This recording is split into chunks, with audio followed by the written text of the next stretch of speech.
Programme में आपको खुशामदीद कहते हैं। मैं सदुल्ला खान हूं। नून लीग तहरीक इंसाफ पर पाबंदी की ख्वाहिशमंद है और आजम नज़ीर तारड़ साहब ने तो को 14 साल की सज़ा उनके लिए तजवीज़ की है, लेकिन पीपल्स पार्टी इस मौक़िफ़ की हिमायत करते हुए दिखाई नहीं देती और पीपल्स पार्टी ऐसा लगता है कि वो समझती है कि सियासी जमातों पर पाबंदी भी नहीं लगनी चाहिए और सज़ाएँ तजवीज़ करना हुकूमत का काम नहीं है। सज़ा तजवीज़ करना या सज़ा का तयन करना ये अदालतों का काम है और अदालतों पर ही छोड़ देना चाहिए। तो इस मामले पर पीपल्स पार्टी और नून लीग पर में की राय में इख्तलाफ दिखाई देता है कि एक जमात पर पाबंदी लगा देनी चाहिए, क्योंकि नून लीग समझती है एक दहशतगर्द जमात है और ये सियासी जमात नहीं रही। पीपल्स पार्टी ऐसा नहीं समझती और वो समझती है कि किसी एक इंडिविजुअल ने अगर ऐसा एक्ट किया है तो उस इंडिविजुअल के खिलाफ कार्रवाई होनी चाहिए, ना कि पूरी की पूरी जमात को बैन कर देना चाहिए।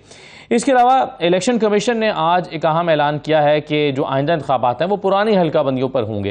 राना सनाउल्लाह साहब भी पहले ये कह चुके हैं, लेकिन पाकिस्तान की चंद सियासी जमातें जिनमें MQM भी शामिल है, जमात इस्लामी शामिल है, वो ये समझती हैं कि इलेक्शन जो है वो नई हल्का बंदियों के मुताबिक होने चाहिए। पुरानी हल्का बंदियों और पुरानी मरदमशुमारी पर MQM का जो एतराज़ है ये देरीना है और ये काफ़ी पुराना एतराज़ रहा है। इस पर जो है वो अभी तक कोई फ़ैसला हुकूमत या इलेक्शन कमीशन उनकी मंशा के मुताबिक नहीं कर सका और फ़ैसला ये किया है कि इलेक्शन नई हल्का बंदियों के मुताबिक नहीं हो सकते, पुरानी हल्का बंदियों के मुताबिक जाना पड़ेगा। तो मामला किधर जा रहे हैं और ये जो एक साइफ़र का मामला है इसके नतीजे में क्या वाकई 14 साल की सज़ा को हदफ बनाकर हुकूमत जो है वो एक कार्रवाई अमल में लाने जा रही है। इन तमाम चीज़ों पर हम गुफ्तगू करेंगे। मेरे साथ आज के प्रोग्राम में आमिर ज़ाद साहब मौजूद हैं, सीनियर तजज़ियाकार हैं। बहुत शुक्रिया आमिर ज़ाद साहब, खुशामदीद कहते हैं आपको। हसन रज़ा पाशा साहब हमारे साथ मौजूद हैं, आप सीनियर कानूनदान हैं। पाशा साहब आपको भी खुशामदीद और आमिर इलियास राना साहब हमें ज्वाइन करेंगे। मैं सबको खुशामदीद कहता हूँ। सबसे पहले तो पाशा साहब ये बताइए कि ये जो अब बात हो रही है साइफ़र की, ज़ाहिर है आज़म खान साहब की स्टेटमेंट के बाद से ये सारा मामला उठा है। आज़म खान की जो स्टेटमेंट है, जो 164 का बयान है, 164 के बयान जिस अंदाज में रिकॉर्ड हुआ है, इसकी कानूनी हैसियत क्या होती है? देखें, जो बयान होते हैं वो CRPC के तहत वो दो किस्म के होते हैं। एक बयान होता है 161 CRPC के तहत, वो होता है पुलिस के पास या जो इन्वेस्टिगेटिंग एजेंसीज होती हैं दीगर उनके पास। उसके नीचे जो बयान देने वाला है उसके सिग्नेचर्स नहीं होते, तो उसकी कोई इतनी हैसियत नहीं होती। दूसरा बयान जो 164 CRPC के तहत होता है वो होता है मैजिस्ट्रेट फर्स्ट क्लास के पास और उसके बकायदा पैरामीटर्स जो है वो CRPC में तय कर दिए गए हैं और high court rules and orders में भी तय कर दिए गए हैं कि किस मुताबिक होता है। वो बकायदा आखिर में ये क्वेश्चन भी करते हैं कि जो बयान आप देने जा रहे हैं वो आपके खिलाफ भी इस्तेमाल हो सकता है, तो ये आप ध्यान रखें। फिर पूछा जाता है पहले कि आपके पास कोई दबाव, कोई प्रेशर या ऐसी कोई चीज है तो वो बता दे। अगर वो मुल्जम है, उसकी हथकड़ी लगी हुई है, तो वो हथकड़ी खुलवा दी जाती है ये तासुर देने के लिए कि वो रूबरू मजिस्ट्रेट पेश होके आजाद दे रहा है। अगर वो किसी मुल्जम के खिलाफ बयान दे रहा है तो वो फिर जरूरी है कि मुल्जम मौजूद हो ताकि वो उस पर जिरा कर सके उस वक्त। लेकिन चूंकि ये मामला जो है ये कोई मुल्जम नहीं था, ये उस केस में उन्होंने किया जो FIR इनकी गुमशुदगी के हवाले से उनके भतीजे ने रजिस्टर कराई थी। उसमें जब वो ये थे उसमें विक्टिम, तो वो बतौर विक्टिम जब वो बरामद हुए, खुद आए या पुलिस ने बरामद किया, वटेवर में भी, ये अभी मिस्ट्री है कि कैसे वो आए। वो आए, उन्होंने बयान रिकॉर्ड किया, तो उस वक्त जिनके खिलाफ बयान रिकॉर्ड कराना था उनकी मौजूदगी जरूरी नहीं थी, क्योंकि अभी तक मुल्ज़िम नहीं ठहराए गए किसी भी FIR में उनकी किडनैपिंग के हवाले से या साइफर के हवाले से।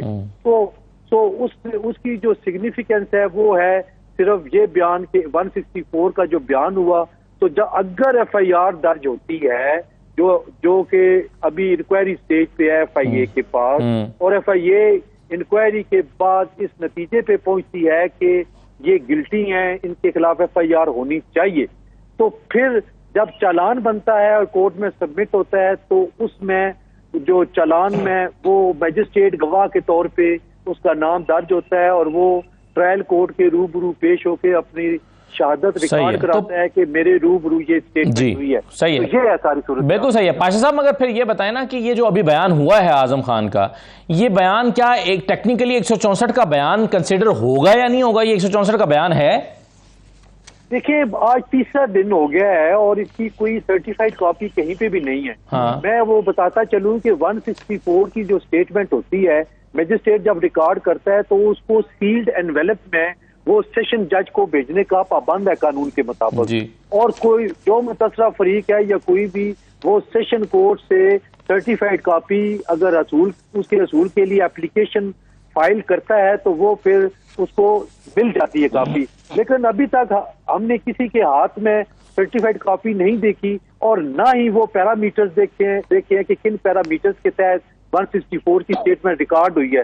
तो ये अभी तक कोई समझ नहीं आ रही हमें, कोई चीज इन ब्लैक एंड व्हाइट हमारे सामने आई नहीं है। इस वजह से हम इस पे ये नहीं कह सकते कि ये 164 की स्टेटमेंट ठीक हुई है या गलत हुई। ठीक है, क्योंकि हमारे हाथ में एक फैसला है जो काजी फाइसा साहब ने हुदैबिया वाले मामले में लिखा हुआ है। काजी फाइसा साहब जो हैं उन्होंने जब इसहाक डार ने एक स्टेटमेंट दी थी शरीफ फैमिली के खिलाफ, तो उसके का फैसला देते हुए कुछ चीज़ें तय हुई थी। जाहिर आपने खुद भी हवाला दिया कि पैरामीटर्स इसके पहले से भी मौजूद हैं, लेकिन मैं इसका एक आपको इस फैसले का पैराग्राफ नंबर 31 पढ़ के सुनाना चाहता हूं, जिसमें काजी फाइसा साहब लिखते हैं कि to enable a statement recorded under section 164 of the code to be used against the accused, it must be recorded in the presence of the accused and the accused given an opportunity of cross examining the witness making the statement। और फिर आगे उन्होंने ये भी लिखा है कि अगर ये स्टेटमेंट जो है जैसे इस पर्टिकुलर केस में, if this statement is to be treated as a statement under section 164 of the code and sought to be used against Sharif family, it should have been recorded in their presence and they should have been given the opportunity to cross examine Mr. Dar। अब ये जो मामला है एक 164 में, अब आप कह रहे हैं पाशा साहब कि चूंकि आप ये कह रहे हैं कि चूंकि इसमें अभी एक्यूज्ड है नहीं चेयरमैन तहरीक इंसाफ, तो इसलिए उनकी मौजूदगी जरूरी नहीं थी। लेकिन अगर वो है नहीं और उनकी मौजूदगी जरूरी नहीं थी तो फिर ये स्टेटमेंट किस तरह से 164 की स्टेटमेंट बनेगी, ये मेरा क्वेश्चन है ना। मैं आपको बताता हूँ, ये जो FIR इनके भतीजे ने इनकी गुमशुदगी के हवाले से दर्ज की थी, उसमें ये इनकी स्टेटमेंट आई है कि मुझे किसी ने अगवा नहीं किया। नंबर 1, इट मीन्स के he negated the contents of FIR।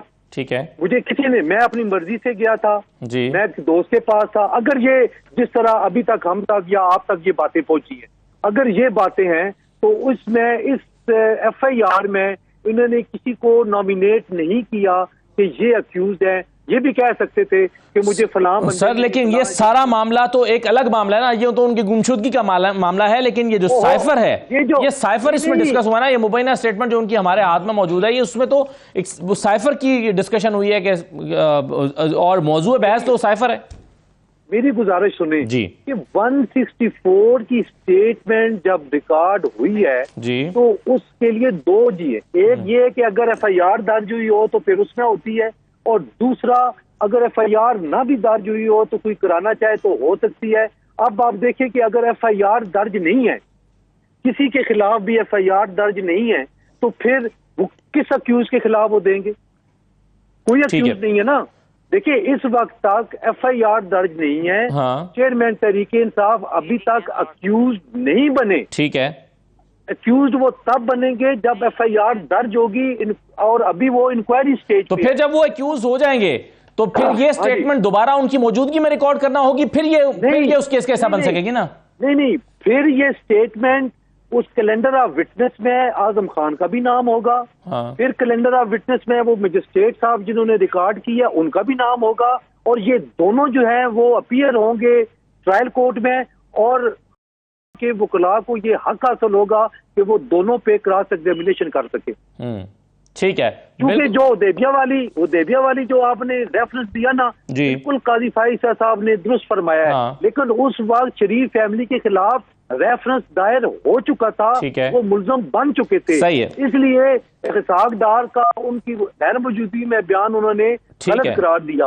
अगर वो रेफरेंस ना दायर हो चुका होता तो फिर इसहाक डार के बयान को ऐसा ना कहते। आमिर राना साहब, अब सवाल ये पैदा होता है कि क्या इस आजम खान की स्टेटमेंट, जिसमें अभी कोई एक्यूज ही नहीं है, इसकी बुनियाद पर एक्यूज बनाया जाएगा, या फिर FIR दर्ज होगी और उसके बाद फिर ये स्टेटमेंट जो है वो इस्तेमाल होगी उनके खिलाफ, जो कि अभी तक उस पैरामीटर पर पूरी नहीं उतरती जो काजी फाइसा साहब ने और कानून ने सेट किया हुआ है।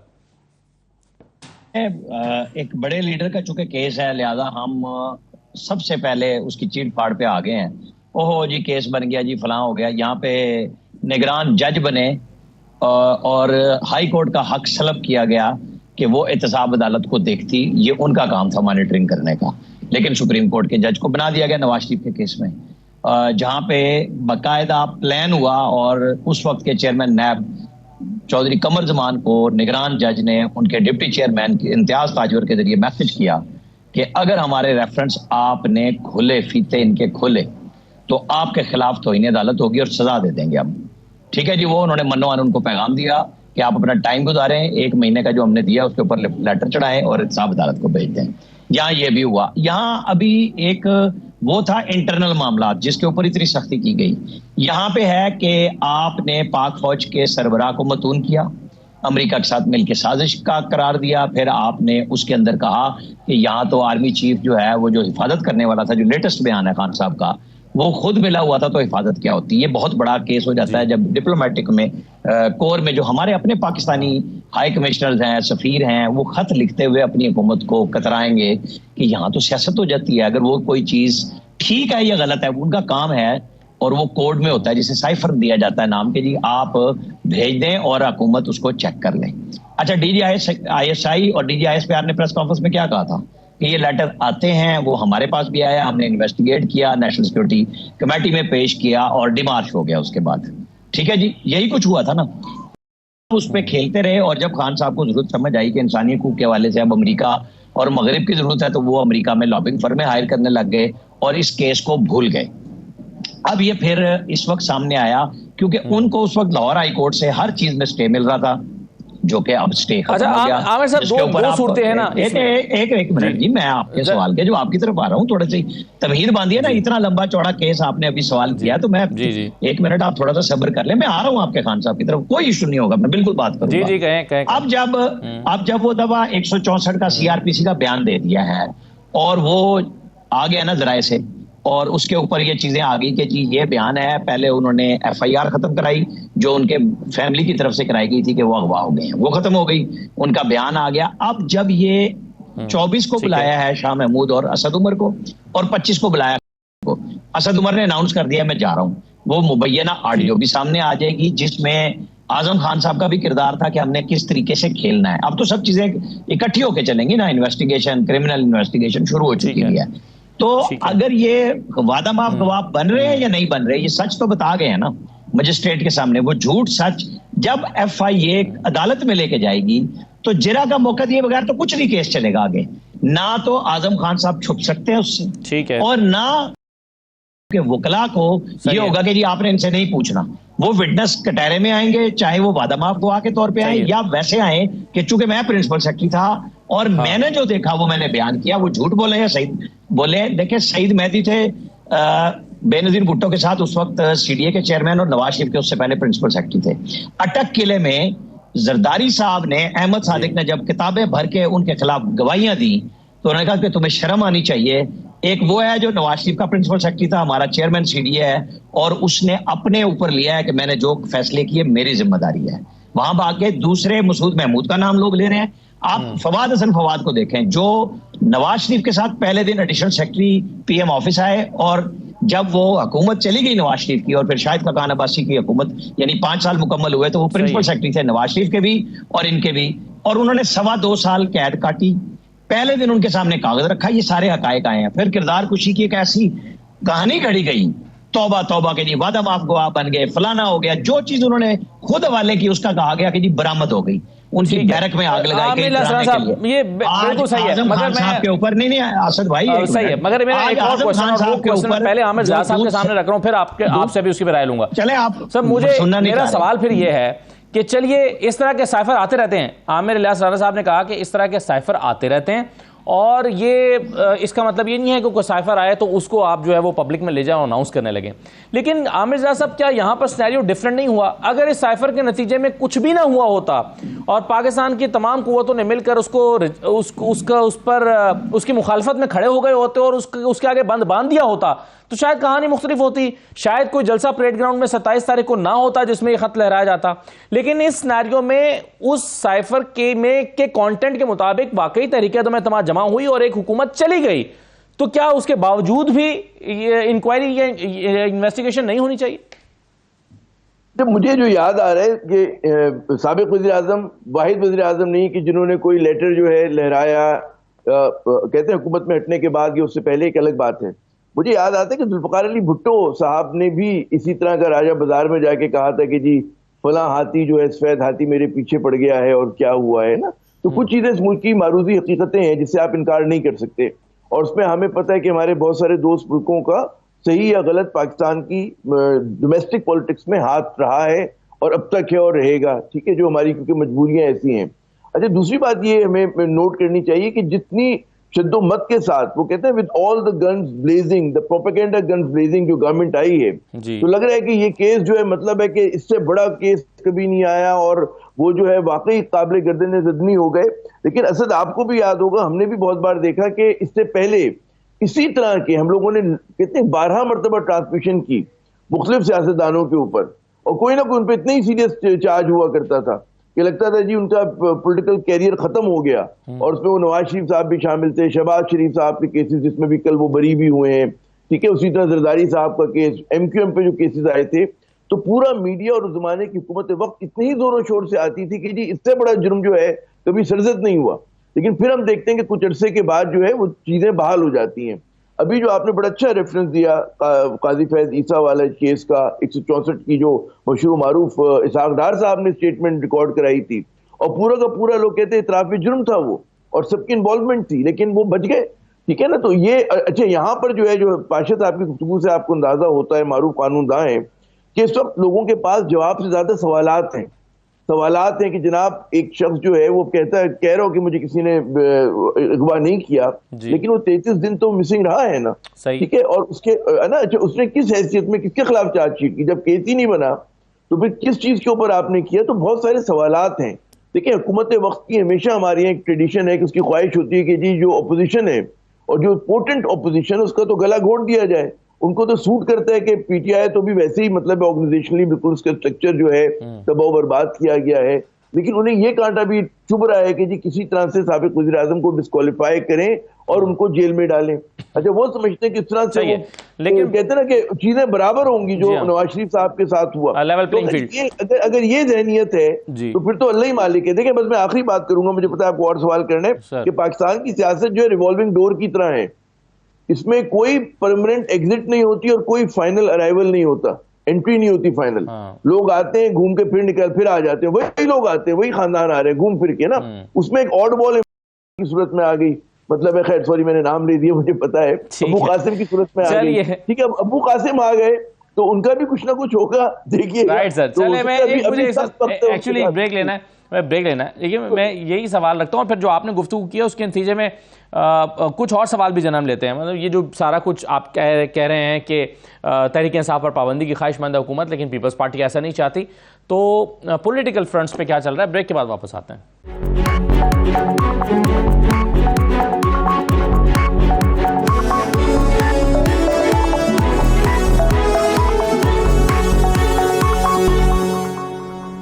ब्रेक के बाद आपको दोबारा खुशामदीद कहते हैं। जावेद लतीफ़ साहब बार बार जिक्र कर रहे हैं कि नवाज शरीफ साहब के साथ जो ज़्यादतियाँ हुई वो उनका इजाला होना चाहिए। फिर वो कह रहे हैं कि जी आखिर ये कैसा कानून है कि यहाँ पर इंसाफ लेने के लिए सितंबर का इंतजार करना पड़ रहा है। ये सितंबर में या क्या होना है आखिर ऐसा? पाशा साहब, जो आज निज़ाम इंसाफ है, क्या उसमें कुछ नहीं हो पा रहा, और क्या सितंबर में कोई ऐसा निज़ाम इंसाफ आ रहा है कि जिसमें ये सब कुछ ठीक हो जाएगा?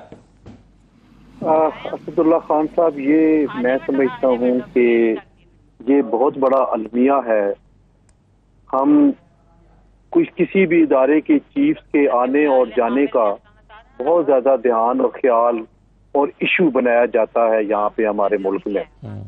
आप देखें, पहले फलां नवंबर को ये हो रहा है, वो हो रहा है। अल्लाह किया वो खैर खैरियत से गुजर गया। अब सितंबर की बात कर रहे हैं। सितंबर में अब आने वाले जो चीफ जस्टिस हैं डेजिग्नेट, उनको अभी से मुतनाज़ा बनाया जा रहा है। ये किस तरीके से हमारे सियासतदान बात कर रहे हैं, इनको इस तरह नहीं करना चाहिए। देखें, जो भी है कानून की जंग लड़नी है, आपने अदालतों में लड़नी है। हमारा शुरू से ही ये एतराज रहा है कि जब शख्सियत परस्ती की जब बात होती है, चाहे वो पार्लिमान में हो, चाहे वो अदलिया में हो, चाहे वो जो किसी और इदारे में हो, तो जब शख्सियात की बात होती है तो इदारे जो है वो अपनी कदर खो देते हैं और वो कमजोर हो जाते हैं। हम इदारों को कमजोर कर रहे हैं और शख्सियात को मजबूत करने जा रहे हैं। ये बात नहीं होनी चाहिए। कभी आपने किसी और मुल्क में सुना कि फलां तारीख को चीफ जस्टिस रिटायर हो रहा है और नया चीफ जस्टिस आ रहा है? ये क्यों इस तरह का ये पिक एंड चूज किया जा रहा है? ये मेरा चीफ जस्टिस, वो तुम्हारा चीफ जस्टिस। एक फरीक कहता है कि जो कुछ करना है अभी 16 सितंबर से पहले करना है, हमें इंसाफ यहीं से मिलेगा, और दूसरा फरीक कहता है कि नहीं, हमें 17 सितंबर के बाद इंसाफ मिलेगा। मैं समझता हूं कि ये इदारों को मलाइन करने वाली जो बात है, इसका कम अज कम कोई हद होनी चाहिए और इसका खात्मा जरूर होना चाहिए। इसके लिए भी हमें सोचना पड़ेगा और शायद इसके लिए भी कॉल में इस कॉन्फ्रेंस करनी पड़ेगी। सही है, बिल्कुल ठीक है। चले मैं इस पर, और जो पहले गुफ्तगू हो रही थी आमिर इजाज राना साहब, जो अभी बात हो रही थी और मैं आमिर इजाज साहब से पूछ रहा था, सवाल मेरा बड़ा मुख्तसर सा है, और वो ये कि अगर एक साइफर जो है वो जलसे में लहरा दिया जाए तो वो तो ऑफिशियल सीक्रेट एक्ट की खिलाफ वर्जी है, बिल्कुल ठीक है, कार्रवाई होनी चाहिए। लेकिन अगर उस साइफर के कंटेंट जो है वो दुरुस्त साबित हो जाए और वाकई उस पर अमल दरामद हो जाए, तो फिर क्या उस पर इंक्वायरी भी नहीं होनी चाहिए? सवालात 134वें नंबर पे नीचे से टॉप पे आने वाली अदलिया पे उठेंगे। क्यों? आपके ब्रदर जजेस आप अपने चीफ जस्टिस होते हुए ब्रदर जजेस के साथ फुल कोर्ट बनाना नहीं चाहते। आज तक चीफ जस्टिस के ऊपर जो बड़ा धब्बा होगा कि इनके होते हुए 17 जजेस पूरे नहीं हुए, पिक एंड चूज की बुनियाद पे। क्यों ऐसा हो रहा है? ऐसे नाम क्यों नहीं लेके आ जाते जिनके ऊपर सारे फ्री कैन खड़े हो जाए? आप आए सीनियरिटी की बुनियाद पे, आप चपड़ासी को भर्ती ना होने दें बगैर इश्तिहार के और जजेस को आप अपनी पर्ची पे ले लें। गलत बात है। मैं पूरी अदलिया से ये बात करता हूं। मेरा शुरू दिन से खालिद अनवर जब लॉ मिनिस्टर थे, मैं उस वक्त से कहता आ रहा हूं कि ये जो पिक एंड चूज का निजाम है, उसके बाद तो फैसले आए 96 वाला फैसला, उसके बावजूद ये जो आप खुद ब खुद सारा काम कर लिया कि जी चिट मैं दूंगा, chief justice Lahore high court देंगे, सिंध हाई कोर्ट देंगे, पेशावर वाले देंगे। क्यों भाई? आप लोगों से क्यों नहीं पूछते कि इनका कंडक्ट क्या रहा बतौर जज, बतौर वकील? आपने हम सबको तो फंसाया हुआ है कि इश्तिहार दो और भर्ती करो, और जजेस पे आप पूछते नहीं। आपने इतना प्रेशर डाला कि पब्लिक सर्विस कमीशन से सिविल जजेस का केस ले लिया कि हम खुद भर्ती करेंगे। तो क्या इल्जामात नहीं आते? दूसरों को कहते हैं गैर जानिबदाराना टेस्ट हो, आप अपनी मर्जी से लेते हैं। आप इतने नंबर पे इसलिए हैं कि आपके अपने घर में सिस्टम और इंसाफ नहीं है। आपके ब्रदर जजेस आप पे उंगलियां उठाते हैं, इसलिए लोग कहते हैं कि 16 सितंबर का इंतजार कीजिए। क्यों कीजिए? क्योंकि मॉनिटरिंग जज मौजूद हैं। आपने पॉलिटिकल जज एक ऐसी नजीर कायम की कि जी काजी फायदी साहब फलां केस नहीं सुन सकते, तो बाकी जिन पे एतराज है वो क्यों सुनते हैं? फिर आपको जजेस ही गैर जानिबदार करने चाहिए ना। और उसका हल ये था कि फुल कोर्ट करते। मैं और आप ये बहस ही ना करते, ये बहस खुल गई तो मगर आप पब्लिक में आके बैठा, क्योंकि आप जब अपने घर में इंसाफ नहीं फराहम कर रहे तो राणा साहब ये किस बुनियाद पर अब ये तवक्कुआत बांधना? तो चलें, बहुत अच्छी बात है कि चलें ये जो खराबियां सारी ये सितंबर में ठीक हो जाएंगी, बाय द एंड ऑफ सितंबर। देखिए मैंने ये नहीं कहा तवक्कुआत हम किस बुनियाद पर बांध रहे हैं कि ये सब चीजें ठीक हो जाएंगी? नहीं, मैं जनरली बात कर रहा हूं। मैं आपको बता रहा हूं, मैंने कहा कि ये सवाल अदलिया का नीचे से टॉप पे आने की वजह से बना, और उसकी वजूहात हैं कि मेरे चैम्बर से आए, फलां के चैम्बर से आए जज, उसके बच्चे आए, उसके भतीजे आए। मैंने फलां साल तक की चीफ जस्टिस सिर्फ साकिब निसार साहब यही काम करके गए ना। मेरे वो उस्ताद थे, उनका वो बच्चा है, ये उधर से थे, ये उसके साथी हैं। क्यों हो रहा है भाई? हमारा तो तड़पने का मसला ये है कि हमारे जजेस सारे एक जैसे हों, फायद ईसा हो, साकिब निसार हो, वो जस्टिस अताब बंदयाल हो, वो होने चाहिए इम्पार्शल। लेकिन बदकिस्मती है कि सब के सब पार्टियां बन गए कि एक तरफ झुकाओ, एक तरफ नहीं झुकाओ। आपको कहते हैं, मतलब इस सारे का हल ये था कि लोगों ने ये तजवीज दी कि आप फुल कोर्ट पब्लिक में ना बनाएं, अपनी मीटिंग कर लें, ले आए।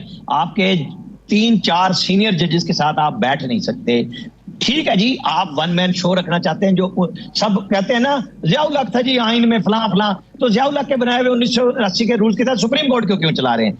जब आइन के तहत एक एक्ट बन गया है उसको आपने स्टे कर दिया, वो रेगुलेट करने का कह रहा है, आपके ब्रदर जजेस को कह रहा है, क्या वो आज अगर वो स्टे खत्म हो जाए तो काजी फायदी साहब उसी के तहत नहीं करेंगे काम?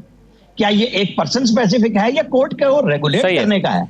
तो ये सवाल हमारे मीडिया की तरफ से अब आने चाहिए। अब आप आ जाए कि जी साइफर सही है या गलत है, उसको सही समझते हुए, साजिश ना मानते हुए ये कहा गया कि डिमार्च किया जाए, जो दुनिया भर में तरीका रहा जाए, लेकिन यहाँ चूरन बेचा पब्लिक में जो 4.25 साल की हुकूमत की गलतियां थी वो आपने जीरो की और आप हीरो बनने निकले और बन गए। लेकिन इसके बाद आपने फौज को मतून किया और 9 मई के बाद आप तवक्को रखते हैं कि सारे लोग हाथ बांध के सामने खड़े हो जाएं। ऐसा नहीं होगा। अब आपको जितने स्टे मिले थे, देखिए लाहौर हाई कोर्ट से खारिज हो रहे हैं 1 by 1, आपको अदलिया के सामने पेश होना पड़ रहा है। आप वो अफसर हो गए थे इस मुल्क के अंदर साबिक वजीर आजम के तौर पे कि मैं नहीं जाऊंगा, जज इंतजार करें, जज इंतजार करते थे। अब आपको बुलाया जा रहा है, अब आपको थानों में जाना पड़ रहा है, आपको इन्वेस्टिगेशन में शामिल होना पड़ रहा है, जो सब सियासतदानों ने किए। ये नतीजा है कि आप सियासतदानों से बात नहीं करना चाहते। पहले आप सियासतदानों को इदारों के जरिए मतून करा रहे थे, अब आप चाहते हैं वो इदारे फिर आपको लाड प्यार से लेके आए। आज भी की जो मुश्किल बनी हुई है, उन्होंने अपनी पार्टी के अंदर कोई लीडरशिप नहीं छोड़ी और फंसा दिया अपने आप को कि मुझे माफ करोगे तो ठीक है वरना नहीं। जी जी बिल्कुल सही है। लेकिन अनफॉर्चुनेटली आमिर ज़ा साहब हमारी सारी डिस्कशंस आम तो जब भी हम PMLN के साथ भी करते हैं तो वो कहते हैं जी हमारे साथ भी यही हुआ।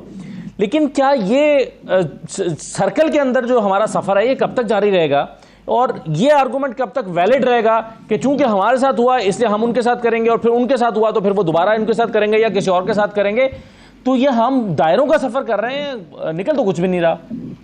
जी असद आपने बिल्कुल दुरुस्त कहा और मैंने जब भी शुरू में अपने ओपनिंग रिमार्क्स में यही कहा था कि रिवॉल्विंग डोर वाली पॉलिटिक्स है हमारे यहाँ। वही लोग अंदर आते हैं फिर निकाल दिए जाते हैं और फिर घूम कर आ जाते हैं। लेकिन बड़ी दुख की बात यह है कि हमारी जिस तरह आला अदलिया को एक मुनज़्ज़म तरीके से आप देखें हुकूमत वक्त ने मुतनाज़ा बना रही है, बनाया है, उस पर इल्ज़ाम तराशी की है। बात यह कि क्या कोई मतलब है जो हमारी सुप्रीम कोर्ट या दीगर जजेस जो सवालात उठा रहे थे, क्या वो सवाल जो थे क्या गलत सवालात थे? तो ये मेरे ख्याल में ये अच्छा। दूसरी बात ही कि अभी जो आपने क्लिप्स दिखाया एक नून लीग के रहनुमा का, तो उन्होंने ये किया है कि जनाब जो अदालत जा रही है, जो सब चीफ जस्टिस जा रहे हैं उनको मजीद मुतनाज़ा किया और आने वाले चीफ जस्टिस को भी मुतनाज़ा कर दिया क्योंकि उनसे इनको तवक्को है कि जी उनकी मर्जी के डिसीजन आ रहे होंगे। तो बड़ी तकलीफदेह सूरत हाल है। दुनिया के किसी सिविलाइज मुल्क में, किसी जमहूरियत में ये नहीं होता कि आप जो है अदालतों को इस तरह से मुतनाज़ा बनाए और फिर कोई उसकी अकाउंटेबिलिटी ना हो। सुप्रीम कोर्ट के चीफ जस्टिस के ऊपर जिस तरह की इस वक्त तनकीद हो रही है, मुझे नहीं याद पड़ता कि आज तक कभी इस तरह से हुई हो। और खैर लेकिन इसी मुल्क में हुआ है कि सुप्रीम कोर्ट पे नून लीग ने हमला भी किया था। तो ये तमाम चीज़ें हमारी तारीख का हिस्सा है, हमें ताज्जुब नहीं होना चाहिए। लेकिन हम बजाय इसके, जैसे आपने कहा कि चीज़ें बेहतर होने की जगह हमारे यहाँ चीज़ें बद से बदतर हो रही हैं। आप ये समझते हैं कि जनाब जो एक पोलिटिकल विक्टिमाइजेशन की कैंपेन अनलीश की गई है पिछले मतलब 15 माह में, 16 माह में हमने देखा है, उसकी मिसाल नहीं मिलती। जिस तरह से प्रेस को स्टाइफल किया गया है उसकी मिसाल नहीं मिलती आपको। मतलब है जो फौजी हुकूमतें बिला वजह बदनाम थी, जो कि कारनामे PDM हुकूमत ने करके दिखा दिए और इसमें कोई मुबालगा आ रहा ही नहीं है। वाकई ये हुआ है। मतलब है कि जो जिस तरह की आज पाबंदियों का सामना है, मुझे तो मुशर्रफ साहब का दौर बड़ा अच्छा दौर लगता था। उसमें तो इस तरह की पाबंदियां नहीं थी, उसमें तो बड़ा मीडिया जो था आजाद था। ज़ियाउल हक साहब के दौर में हमने जर्नलिज्म नहीं की, लेकिन जो हमने पढ़ा है तो वो एक अलग वो है। लेकिन यहाँ पर आप कहते हैं कि जी हम डेमोक्रेटिक गवर्नमेंट है, हम इलेक्टेड गवर्नमेंट है, ठीक है ना, और आप जो है कानून साजी भी ऐसी करते हैं कि जो पर्सन स्पेसिफिक होती है, बेईमान लोगों को या जिन लोगों ने वाइट कॉलर क्राइम में इंडल्ज किए होते हैं उनको छुड़ाने के लिए, उनके जराइम को हल्का करने के लिए और इंश्योर करने के लिए कि उनको सजा ना हो। ये आपका पूरी तारीख है।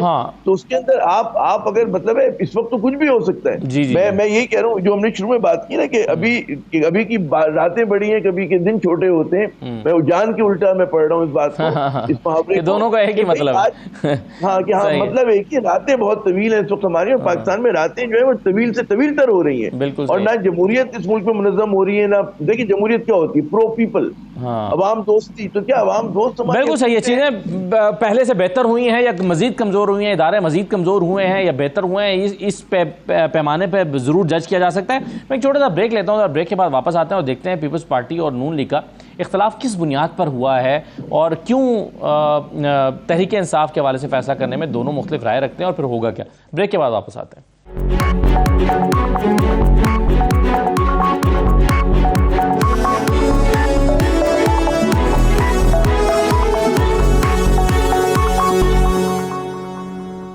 ब्रेक के बाद दोबारा खुशामदीद। हसन रज़ा पाशा साहब, अभी अदलिया के 138वें नंबर पर होने की बात हो रही थी और उसकी वजूहात की भी, लेकिन अभी भी देखें एक केस चल रहा है। मसलन उसमें वकील कहता है कि जी जज साहब आपकी फेसबुक पेज पर पोस्टर लगी हैं और आप अपने उस एक ऐसे शख्स के बारे में जिसका केस आप सुन रहे हैं उसकी मुखालफत में आपके पेज से पोस्टर लग रही हैं। वो कहते हैं कि जी मेरा ये पेज तो है मगर पोस्टर मैंने नहीं की, जाओ जाके पहले इंक्वायरी कराओ, केस तो मैं ही सुनूंगा। आपके ख्याल में ये केस जो है वो जो एक मुतासरा फरीक है उसकी या मुल्जिम है उसकी बात जज साहब को मान लेनी चाहिए कि, और ऐसे केसेस में होता क्या है, प्रेसिडेंट क्या है? असदुल्ला खान साहब, आपको याद होगा कि हमने भी और पीछे कोई पीडीएम के नून लीग वालों ने भी, वकील ने या अटॉर्नी जनरल पाकिस्तान ने सुप्रीम कोर्ट ऑफ पाकिस्तान में कुछ जज साहबान पे ऑब्जेक्शन किया कि ये इस बेंच में ना बैठे, ठीक है। और हम ये कहते थे कि जब एक फरीक अदम एतमाद का इजहार कर रहा है तो जज साहब को वॉलंटरीली रिक्यूज कर देना चाहिए, लेकिन नहीं किया गया। अभी भी हम उसी चीज पे खड़े हैं कि अगर पीटीआई या उनके चेयरमैन या उनके वकला वो जो एडिशनल सेशन जज साहब हैं उन पे ऑब्जेक्शन कर रहे हैं कि हमें इंसाफ की तवक्को नहीं है क्योंकि वो बाइस्ड है, तो पहले तो ये है कि वो जज साहब को खुद ही रेफरेंस भेज देना चाहिए सेशन जज साहब को कि जी मैं नहीं सुनना चाहता ऑनरेबली। तो इसमें कोई ऐसी बात नहीं है। और 20-25 एडिशनल सेशन जज साहबान हैं इस्लामाबाद में, वो ट्रायल कर सकते हैं और सारे इक्वली कैपेबल हैं।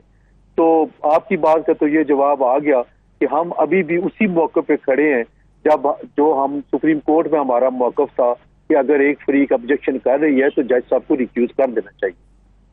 बिल्कुल सही है। लाहौर हाईकोर्ट में हमने देखा कि जमशेद चीमा साहब का जब केस था उनके इलेक्शन लड़ने का, तो शायद परवेज मलिक साहब ने लड़ना था उनके मुकाबले में, तो उस वक्त 3 दफ़ा बेंच टूटा था और जज साहब ये कहते थे कि जी मलिक फैमिली के साथ मेरे ताल्लुकात रहे हैं, मैं उनके परवेज मलिक के साथ मेरा ताल्लुक रहा है, तो मैं ये केस नहीं सुनता। फिर वो फाइनली जवादुल हसन साहब है, उन्होंने एक केस सुना था। आमिर रज़ा साहब, ये बताइए कि सलीम मांडवी वाला साहब और वो कह रहे हैं कि हमारी पार्टी का ये मौक़िफ़ है कि एक जमात पर पाबंदी नहीं लगनी चाहिए। सुनिए उन्होंने क्या कहा है। पीएमएलएन का वो चाहते हैं कि पीटीआई इलेक्शन में ही ना आए। I think this is wrong और हमें उनको इलेक्शन में आने देना चाहिए and whatever is the outcome we have to accept. As a political party उनको हिस्सा लेना चाहिए और तारड़ साहब का ये पर्सनल व्यू है। सजा वजा तो ये तो कोर्ट का काम है देना, हमारा काम नहीं है कि हम डिसाइड करें कि किसको कितनी सजा मिलेगी। और ये कहना कि जी वो एज अ पार्टी उसको बैन किया जाए, उनके लोगों को बैन किया जाए, मैं समझता हूँ ये दिस इज नॉट राइट। ये सब बातें मेरे व्यू में एक इलेक्शन को आप खराब करने जा रहे हैं ये सब बातें करके। आमिर रज़ा साहब, आपके ख्याल में ये प्रिंसिपल स्टांस है पीपल्स पार्टी का या उनके सियासी फायदे में भी ये है कि पीटीआई पर पाबंदी ना लगे, क्योंकि ऐसा करने से पंजाब में अगर वो पीटीआई बरकरार रहती है तो पंजाब में नून लीग और पीटीआई का मुकाबला होगा, वोट तकसीम होगा, तो उसका फायदा पीपल्स पार्टी उठाना चाहती है। तो ये पॉलिटिकल फायदे में आपके ख्याल में उनके, या इनका प्रिंसिपल स्टांस है कि ये नहीं होना चाहिए? कुछ चीजों पे जो है पीपल्स पार्टी की बड़ी कंसिस्टेंट पोजीशन है और इस चीज को आपको एडमायर करना चाहिए, क्योंकि जहां पर इनके जो डेमोक्रेटिक क्रेडेंशियल्स हैं कुछ मामलात पे कि आप इनको तनकीद भी कर लें, ये जाहिर है उस तरह से स्टाइफल नहीं करना चाहते जो नून लीग का रवैया रहा है हमेशा से। क्योंकि जब जब चाहे आज़ादी सहाफत की बात हो, चाहे आप इस बात को देखेंगे जी पोलिटिकल राइवल्स को किस तरह से सेटल इन करना है, तो नून लीग का बड़ा टेंटेड पास्ट है। और चाहे वो जरदारी साहब पे तशद्दुद हो, चाहे सहाफ़ियों को अगवा हो, वो मैं बात अगर करूँ नजम सेठी के अगवा से, गो के आज उनके साथ हैं और आप जंग ग्रुप के साथ जो कुछ किया था 99 के अंदर 2000 में वो सबको पता है। फिर बाद में जो थर्ड गवर्नमेंट में किया, फोर्थ गवर्नमेंट में किया पीडीएम की, जब ये लोग लीड कर रहे थे, तो ये छुपी हुई बात नहीं। पीपल्स पार्टी का मेरे ख्याल में एक बैलेंस वो है और बड़ी सोचने की बात है सलीम मांडी वाला साहब को और भी पीपल्स पार्टी के रहनुमा कह रहे हैं कि अगर आपको अगले इलेक्शन की क्रेडिबिलिटी चाहिए तो आपको सबको अलाउ करना पड़ेगा कि आप एक पाकिस्तान की one of the popular political party, Pakistan की वो पोलिटिकल पार्टी जो आखिरी इलेक्शन में वाहिद थी जिसकी चारों सूबों में नशिस्तें थी, आप उसको अगर उसके कहते हैं गला घोट देते हैं, उसके हाथ पांव बांध देते हैं, उसको इंतखाबात से आउट करते हैं, तो आप एक तो सिलेक्शन को मुतनाज़ा कर रहे होंगे, फिर पाकिस्तान की सियासत में आप पेड़ापन लेकर आएंगे जो अगले 10-20 साल तक आप महसूस करेंगे। तो ये चीज जो है, अब देखिए ना, नवाज शरीफ साहब पे जब उन पे पाबंदी लगी तो उनकी पार्टी को तो अलाउ किया था, उनकी पार्टी जो थी वो इलेक्शन में थी, उनको हटाया गया वजीर आजम से, लेकिन उनकी जगह शायद खाकान अब्बासी आ गए। ये नहीं हुआ कि नून लीग को डिसमेंटल कर दिया गया हो। तो यहाँ पे जो डिसमेंटल करने की मेंटेलिटी है, आप इसको बिल्कुल उस तरह से डील करें जैसे कि टीटीपी है। हालांकि एक पॉलिटिकल पार्टी, आपको इख्तिलाफ हो सकता है, उन्होंने गलती कर सकते हैं, जो लोग उसमें इन्वॉल्व हैं आप उनको सजा दें। पाकिस्तान पीपल्स पार्टी का मुझे याद है एक झगड़ा होता था, एजेडो उसने बनाया था, उनको उनके लोगों को पकड़ा वो किया, लेकिन पीपल्स पार्टी जो थी बहसीत पार्टी रही वो। तो आप जब तक ये कहते हैं तमीज नहीं करेंगे पॉलिटिकल वर्कर में और दहशतगर्द में, उस वक्त तक पाकिस्तान की गाड़ी आगे नहीं चल सकती। अगर आप कहें कि जी पीटीआई जो कि मिडिल क्लास की पार्टी, बुनियादी तौर पर अपर मिडिल क्लास की पार्टी है, मेहनत कश उसमें बहुत है, तो उनको आप कैसे आप कह सकते हैं कि जी दहशतगर्द है, वतन दुश्मन है?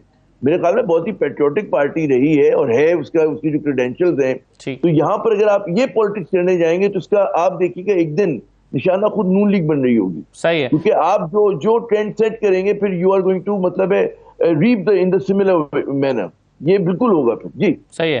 राणा साहब, आपके ख्याल में पीटीआई पर पाबंदी लग जानी चाहिए क्योंकि वो एक दहशतगर्द जमात है, अब सियासी जमात नहीं रही बकौल पीएमएलएन? आमिर रियाज साहब से पूछ रहे थे कि पीपल्स पार्टी और नून लीग में क्या फर्क है। मुझे ये बताएं कि नून लीग के साथ जो एस्टेब्लिशमेंट और अदलिया ने किया, उन्होंने जाके पाकिस्तान की स्टेट पे हमला किया, उनके वर्कर्स ने आईएसआई के दफ्तर पे, जीएचक्यू पे और कोर कमांडर हाउस पे, पीएफ बेस पे हमले किए कि उनके लीडर को पकड़ा जा रहा है, उनको कमांडोज दबोच रहे हैं जबकि वो अरेस्ट देने आ रहे हैं।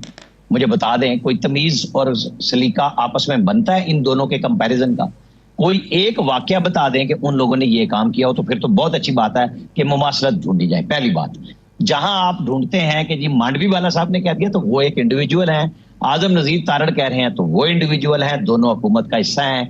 अगर ये काबीना में जाए, वहां डिवाइड ओपिनियन आए, तो आप और हम ये राय बनाएंगे कि पीएमएलएन ये चाह रही थी, पीपल्स पार्टी ये चाह रही थी। सारे फैसले इत्तेफाक राय से करते हैं कैबिनेट में। ये आपके और मेरे लिए बयान देते हैं कि जी मुझे पब्लिक में ये सूट करता है, उसको लॉ मिनिस्टर के तौर पे ये ड्यूटी मिली है। क्या शर्जील मेमन ने जो सिंध असेंबली में और जो प्रेस कॉन्फ्रेंस की वो क्या की थी, आमिर रियाज साहब ने सुनी होगी कराची में बैठ के। इनकी पूरी पार्टी ने इस साइफर के ऊपर क्या बयानिया अपनाया, 9 नवंबर पे क्या बनाया, पार्लियामेंट के अंदर इनके सब लीडरों ने क्या तकरीरें की, सब एक लाइन पे हैं। लेकिन मैं आपको बताऊं, जब ये गलत पैसों वाला आया फॉरेन फंडिंग का केस, तब भी ये हुआ कि जी फॉरेन फंडेड पार्टी के नाम पे आप बैन कर सकते हैं, लेकिन कैबिनेट में एक दफा भी नहीं आया। वो कमेटी बना के उसको फारिग कर दिया कि जी, क्योंकि जब आप कैबिनेट से अप्रूव कराएंगे नहीं तो आपके ख्याल में अब दोनों ही जमातें नहीं चाहती कि पाबंदी लगे, या दोनों ही जमातें चाहती हैं कि पाबंदी लगे? एक सेकंड, उसके बाद फिर सुप्रीम कोर्ट से उसको आप हेल्ड कराना पड़ता है। तो लिहाजा ये कोई आसान काम नहीं था कि आप और मैं ये बात कह दें। लेकिन अगर इनकी पीटीआई की पार्टी रियासत के ऊपर रियासती इदारों पे हमले पे उनकी लीडरशिप साबित हो जाती है, तो फिर ये सवाल उसके बाद आएगा, आज नहीं है ये सवाल। हाँ, कट टू साइज वो हो गई 9 नवंबर के बाद, जब उन्होंने बम पे पैर मारा, आर्मी हाउसेज में घुस गई, स्टेट के अंदर घुस गई, पीएफ के अंदर घुस गई। इस जोन में उनके लीडर ये कहते हैं कि अगर मुझे कमांडोज पकड़ेंगे तो क्या हमारे लोग कंटोनमेंट्स में नहीं जाएंगे? जब तक आप इस मेंटालिटी के ऊपर बात नहीं करेंगे, आप कोई दो पॉलिटिकल पार्टी, पीपल्स पार्टी और नून लीग, क्या इन दोनों ने हमले किए, उनकी बेनजीर भुट्टो की असैसिनेशन हो गई, वो कहां गए? लूटमार लोगों ने की, फसाद हुआ, जरदारी साहब ने एक फिक्रा कहा, पाकिस्तान कप पे जीरो हो गया ना काम। नवाज शरीफ ने बात की कि 5 मुअज़्ज़िज़ जजेस यहीं पे बैठ के वो जीएचक्यू जा सकते थे, जिस रात पंजाब हाउस पिंडी में बैठे थे, बड़ा खतरा था। कर्नल लेवल के अफसर जीएचक्यू के बाहर पहरे दे रहे थे। हमें किसी भी तबसरे में बिल्कुल सही है, ये काम को दूसरे के साथ तभी मुमासलत देनी चाहिए। लेकिन अगेन क्वेश्चन ये है कि क्या सियासी जमातें चाहती हैं इन पर पाबंदी लगे या नहीं लगे? वक्त खत्म हो गया। बहुत शुक्रिया आमिर राना साहब, आमिर रज़ा साहब और हसन रज़ा पाशा साहब प्रोग्राम में शिरकत करने के लिए। इजाज़त दीजिए, अल्लाह हाफ़िज़।